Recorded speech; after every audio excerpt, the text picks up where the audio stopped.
Assalamualaikum warahmatullahi wabarakatuh. Halo teman-teman semua. Kita mau bahas soal bagaimana memimpin tim di kondisi turbulen.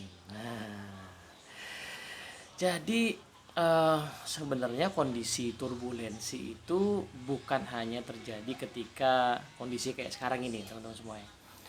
Jadi saya kira 10 tahun belakangan ini banyak organisasi bisnis politik juga sama sudah mengatakan bahwa kayaknya era sekarang ini era perubahan yang sangat cepat ya, cuman menjadi krusial ya karena memang ditambah dengan sebuah wabah yang impactnya kemana-mana gitu ya. Dan udah makin kerasa impact ke situasi ekonomi, politik, budaya jadi berubah semua gitu ya, at least untuk sementara. Yang jelas signifikan ya, sementara tapi signifikan gitu perubahannya. Nah, tapi di tengah situasi perubahan itu sebenarnya situasinya selalu sama ya. Ada orang-orang yang langsung cepat ngikutin perubahan, ada yang enggak juga gitu. Jadi karena memang manusia alamiahnya itu dalam perubahan ada fase-fasenya. Frank Covey punya sebuah change model yang kemudian kalau ditelusuri sebenarnya meneruskan tradisi-tradisi teori perubahan yang sudah ada sebelumnya ya. Kubler-Ross misalnya, kemudian Virginia Satir misalnya, itu punya framework yang mengatakan memang manusia berubah tidak cepat. Even ketika kita dipaksa sekalipun sebenarnya dalam diri kita harus melalui fase-fase itu sebelum bisa sampai kepada sebuah titik yang disebut sebagai new normal itu. Apa aja tuh? Nah, dalam change modelnya Frank Covey itu ada 4 ya. Yang pertama biasanya kondisi awal adalah status quo, namanya zona status quo. Ini zona ketika ada dua kemungkinan, belum ada perubahan yang signifikan atau sudah ada perubahan yang diperkenalkan atau dipaksa tetapi biasanya orang masih resisten. Nah, ini situasi namanya status quo. Nah, ketika perubahan sudah terjadi, apakah karena dipaksa oleh keadaan kayak sekarang atau karena diperkenalkan dan ada paksaan juga mungkin ya, menggunakan ganti sistem, core system misalnya. Nah, maka akan ada namanya zona disrupsi, zona gangguan, zona ketika orang mengalami sesuatu stres gitu ya dan banyak keluhan gitu. Itu akan membuat kinerja turun jauh kinerja secara psikologis juga, orang mengalami tekanan-tekanan yang tidak nyaman, betul begitu. Nah, sampai satu titik di palungnya itu, titik ketika ada poin untuk mengambil keputusan, ya, point of decision. Nah, di titik pengambilan keputusan itu, orang kemudian akan masuk ke zona berikutnya yang disebut sebagai zona adopsi, zone of adoption. Ya, ini disebut adopsi karena orang sudah mengadopsi kondisi perubahan, meskipun ini sebenarnya ada nama lainnya kalau menurut saya adalah zone of learning. Ya, memang sih di tiap zona ada pembelajaran, tetapi zone of adoption ini adalah titik beratnya pada kemauan orang untuk belajar hal baru yang tidak mesti mudah ya. Dia tidak semulus grafiknya, dia bisa berbelok-belok, kurvanya tuh realnya bisa muter-muter gitu ya, sehingga ada dua kemungkinan, orang bisa naik sampai nanti ke titik the new normal yang disebut sebagai zone of better performance ya, kinerja yang lebih baik, tapi juga bisa mentok gitu ya, karena zone of adoption itu, zona belajar itu tidak mudah, sehingga orang bisa jadi belajarnya berhenti ya, belum sampai tinggi kinerjanya sudah mentok. Atau bisa juga kemungkinan yang sebelumnya adalah di zona disrupsi ya, akhirnya mendatar aja tuh, mencapai the new normal. Kita lihat banyak organisasi yang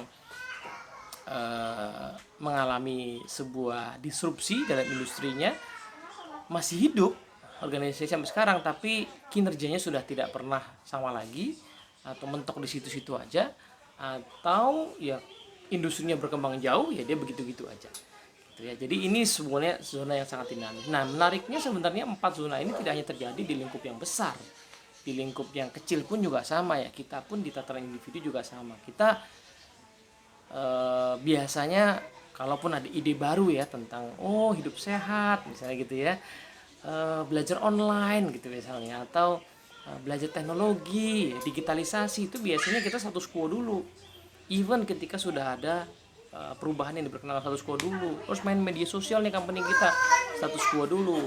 Nah, sampai kemudian terjadilah disrupsi atau gangguan ketika kemudian jatuhlah kinerja, jebloklah kinerja, mengalami stres yang luar biasa. Nah, di titik nanti yang disebut sebagai point of decision, orang baru kemudian menerima keadaan ini dan berusaha untuk bisa belajar. Nah, kalau saya lihat kondisi sekarang sebenarnya di di kondisi ya COVID-19 ini, kita mungkin sudah rasanya sudah tidak di zona status quo ya, kayaknya sudah nggak ada orang yang udah nyata-nyata harus kerja dari rumah terus masih kerjanya nggak bener gitu ya, kayaknya sih udah enggak lah ya. Kemungkinan saya lihat ada di dua possibility-nya. Kemungkinan pertama adalah di zona disrupsi. Jadi ya apa boleh buat, perubahan sudah terjadi ya, dia terganggu ya, dia tidak mungkin santai-santai lagi, dia terganggu. Kalau dia nyatanya di rumah bangun siang gitu ya, kayaknya udah diomelin bosnya dari kemarin-kemarin, jadi kayak pasti sudah mengalami disrupsi. Nah, itu kemudian pertama ya, cuman belum ambil keputusan nih. Nah, tapi sebagian lagi saya amati sudah cukup banyak yang mungkin juga sudah mulai masuk di zona adopsi, zona pembelajaran.